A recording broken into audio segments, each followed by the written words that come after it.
O antissemitismo, Tereza, ele não tem origens religiosas. Sabe quem primeiro abordou essa questão judaica de uma maneira mais precisa? Foi Karl Marx, que era judeu, filho de judeu. Marx presenciou o pai dele, como o próprio Freud também presenciou o pai dele sendo humilhado pelo fato de ser judeu. Só que isso não tem nada a ver com questões religiosas. Tem a ver com questões econômicas, né? Ou seja, na época da Idade Média, né, no feudalismo, aqueles agricultores muitas vezes precisavam de recursos, estavam endividados, precisavam de recursos para, muitas vezes, continuar com a sua propriedade agrícola, fazendo suas atividades. E quem eram esses mercadores, né? E agiotas, vamos dizer assim, que emprestavam dinheiro a juros, eram os judeus, que conseguiram ter essa função por 1000 anos.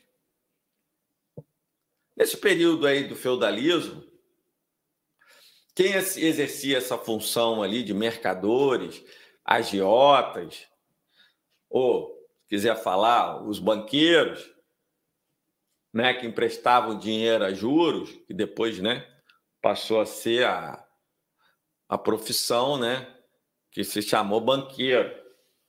Esses usurários, né, questão da usura, né, que era combatida ali pela igreja. Então, eles desempenharam essa função ali por mais de 1000 anos. E, com isso, prosperaram economicamente, né? Se desenvolveram intelectualmente. Então, você veja que tem... e aí, em função desse elemento econômico, dessa atividade próspera econômica, eles se mantinham coesos enquanto povo, em função de uma atividade econômica que eles exerciam, de um conhecimento que eles guardaram ali exclusivamente para eles, entre eles. Tanto que judeu só casava com judeu. E a sinagoga era uma forma de manter a coesão social e a própria hierarquia social, para que o judeu proletário se submetesse à dominação do judeu, vamos dizer assim, mercador, né? E agiota, ou banqueiro, ou usurário, né? Porque os termos foram mudando aí ao longo da história. Né? Então, a questão religiosa deriva também desse aspecto econômico. Então, eles exercem essa função, mantêm esse conhecimento aí de emprestar dinheiro a juros, essa forma de negociação, de fazer esse negócio que implica ali no conhecimento. Então, você veja que muitos judeus se destacaram intelectualmente, iriam se destacar no campo da ciência, da filosofia, das artes, porque enquanto eles estavam ali, né, como mercadores e banqueiros, vamos dizer assim, para facilitar o entendimento aí da nossa audiência, os outros, né, povos estavam cuidando ali da agricultura, né? E eles estavam mais ali nas cidades, exercendo uma atividade mais mercantil, já mais intelectualizada, né? Mas quando surge, né, começam a surgir os burgos e as próprias burguesias nacionais começam a fazer a sua revolução industrial e começam as próprias burguesias nacionais a fazerem essas atividades também, esse povo, né, porque antes era muito comum, Tereza, o povo ser caracterizado por uma determinada atividade, né? Como ali os italianos também eram mercadores ali em Veneza, também exerciam essa. Então, eram os povos assim, ali, né, na rota da seda, ali para a Índia. Então, os povos eram conhecidos como executantes de uma determinada atividade. E os judeus eram um povo conhecido, em que pese eles não terem um país, né, uma nacionalidade, era um povo que se manteve coeso por conta desta atividade, de serem conhecido como um povo em que... aí o proprietário lá, senhor feudal de uma terra, estou precisando de um dinheiro para pagar minhas dívidas, para comprar tal equipamento, para isso, para aquilo, recorriam aos judeus, que emprestavam dinheiro a juros. Né? Então, isso aconteceu durante 1000 anos. Mas quando as burguesias locais começam a se desenvolver, os judeus perdem a sua função, a sua utilidade. E aí passam a ser perseguidos. Passam a ser combatidos. Porque, né, a lei da concorrência, né, entendeu? Você não vai aceitar. Aí você evoca o nacionalismo. Bom, eu sou nacional, estou fazendo uma atividade e tem um estrangeiro aqui, aí vem a xenofobia. Aí começa a ter um antissemitismo. A religião é usada também para isso, né? Principalmente ali na Inquisição. A Igreja Católica coloca o argumento, culpa os judeus pela morte de Jesus Cristo. Eles passam a ser perseguidos. Aí eles vão para a Europa Oriental, mais atrasada, mais agrícola. Né? E aí, lá também, quando começam a desenvolver as próprias burguesias locais a realizar essas atividades mercantis e de banqueiros, eles também são expulsos. Né? Eles vão ali para Portugal e Espanha, são expulsos dali, depois vão para a Europa Oriental, são expulsos dali. E o antissemitismo, o que é o antissemitismo? Que o judeu é um povo que não pode se integrar com os outros. O sionismo parte, ou seja, o sionismo foi utilizado por essas burguesias locais como uma linha auxiliar do próprio preconceito contra o judeu, porque ele parte da mesma premissa, que o judeu é um povo que tem que ser isolado, expurgado, não pode se integrar com outros povos. Parte da mesma xenofobia. Da mesma base, né? Você entendeu? Tem o mesmo fundamento. Né? Aí eles vão ali para a faixa de Gaza, né? Eles vão ali para a Palestina, melhor dizendo, que é o nome dado pelos romanos, aquela região. Antes eles denominavam aquilo ali de Canaã. Depois que os romanos tomam ali, dão o nome ali de Palestina. Então eles vão para a Palestina E o sionismo vem com essa...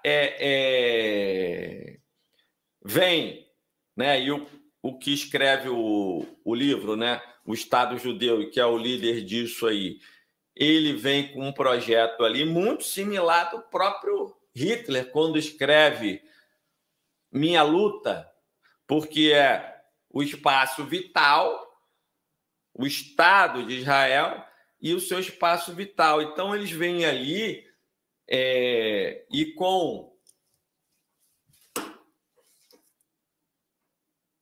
auxílio da coroa britânica, né, que dominavam ali, então articula, né, com o Reino Unido para que os judeus passem a ser sempre maioria ali nos órgãos, né, ali na Palestina, apesar de ser de maioria árabe, eles têm posições ali privilegiadas e vão muitas vezes iam fazendo provocações, né, para que tivessem conflitos e fosse aumentando ali a animosidade e expurgando o povo árabe dali, que antes conviviam pacificamente. E com, né, prosperando ali o antissemitismo, principalmente ali na Alemanha, de Hitler, que inicialmente coloca a questão dos impostos, porque também é um país de capitalismo tardio, a Alemanha, então foi um país em que os judeus prosperaram com as suas atividades mercantil e de banqueiros. Né, prosperaram ali. E quando surge a burguesia, a própria burguesia ascendente alemã, eles perdem essa utilidade, passam a ser concorrentes e começam a ser combatidos e discriminados e serem expulsos. Muitos vão saindo, os que não conseguem sair, em que pese a burguesia de origem judia, a maioria já tivesse saído, mas muitos ficaram. Então, primeiro ele coloca impostos de 25%, depois ele expropria toda a riqueza ali dos judeus, ali na Alemanha, Hitler. Depois ele cria o campo de concentração para trabalhos forçados e coloca ali 6 milhões de judeus para trabalhos forçados.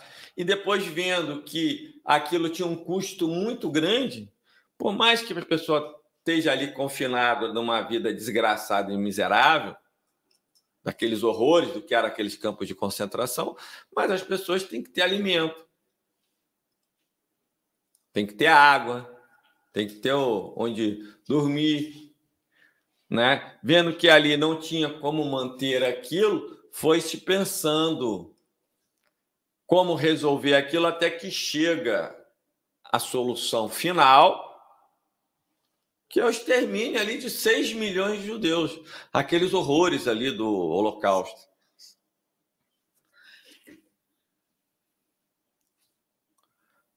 Né? A grosso modo, esse é o enredo aí. Agora, atualmente, o que acontece? O sionismo, que tem um projeto também supremacista, racial, ele usa de qualquer crítica que se faça ao sionismo como sendo o antissemitismo. E não é. Né? Por conta desse trauma histórico do que foi esse massacre, né? Do que foi esse massacre ali, principalmente ali de Hitler contra os judeus, né? Até hoje isso aí, né, causa uma comoção. Então muita gente, então eles usam de uma maneira oportunista a questão do antissemitismo aqueles que têm uma visão crítica do sionismo. Porque o que fez Hitler com os judeus? Não é o que hoje os judeus estão fazendo com o povo palestino ali na faixa de Gaza? Ali não é um campo de concentração? Ali pessoas não estão sendo mortas, não estão sendo exterminadas, não está se fazendo uma limpeza étnica? Guardadas as devidas proporções, é a mesma coisa. Né? Então, nada diferente. A mesma legitimidade que se tinha para criticar o que os nazistas fizeram com os judeus é a mesma legitimidade, é a mesma coerência, é o mesmo argumento, né, para se criticar o que hoje os judeus estão fazendo com os palestinos. Na verdade, não é os judeus. Nós já falamos aqui, o governo de extrema-direita de Israel. São os judeus. Infelizmente, como nós não fomos vítimas de um governo de extrema-direita aqui no Brasil, lá eles estão sendo vítimas de um governo de extrema-direita. Olha o risco aí que é uma extrema-direita no poder. Né? Nós temos que estar sempre vigilantes, como se diz, né? A cadela do fascismo está sempre no cio. Né? A cadela do fascismo está sempre no cio, da destruição, da guerra, da morte, das visões supremacistas. Nós não tivemos um governo aqui com nazistas, aqui, com supremacistas brancos. Então, essa cadela está sempre no cio.